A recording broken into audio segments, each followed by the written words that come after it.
Après l'annonce du chef de l'État togolais relative à l'octroi des 20% des marchés publics aux jeunes et femmes entrepreneurs, ces derniers devraient maîtriser les procédures et conditions de soumission. C'est dans cette dynamique que le Fonds d'appui aux initiatives économiques des jeunes, FAEJ, a outillé les jeunes entrepreneurs togolais sur la notion des marchés publics. Il est important de préciser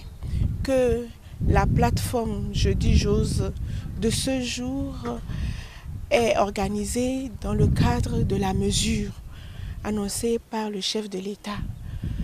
dans son adresse à la nation du 3 janvier qui est relative à 20%, un quota de 20% des marchés publics. Il était de bon ton que nous organisions cette plateforme d'information et de formation à destination de ces jeunes-là pour communiquer autour de la mesure et des conditions de mise en œuvre de cette mesure.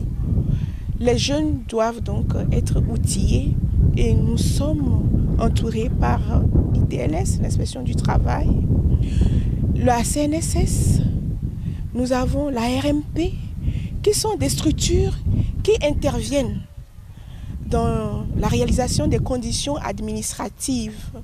à remplir pour souscrire au marché public.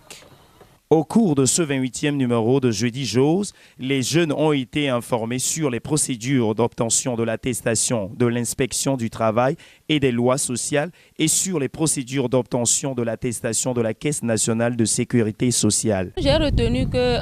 par rapport à cette promesse, il y a déjà une facilitation au niveau de la Caisse nationale de sécurité sociale. Par exemple, avant, c'était un peu plus difficile d'avoir les documents et aujourd'hui, de ce que j'ai entendu, il y a vraiment des mesures de facilitation et il y a aussi le côté de l'OTR où nous avons peur, nous les jeunes entrepreneurs, par rapport à tout ce qu'il faut pour être éligible ou pour pouvoir soumissionner. Aujourd'hui, ils sont là, ils nous ont expliqué les mesures qui sont en train d'être prises pour que ça facilite la tâche. Il y a aussi déjà au niveau même des DAO, des dossiers d'appel d'offres, les simplifications. Pour rappel, la DNCMP a mis en place un site web où tous les jeunes peuvent s'inscrire afin de disposer d'une base de données qui sera consultée par les autorités contractantes pour pouvoir exécuter des travaux au besoin.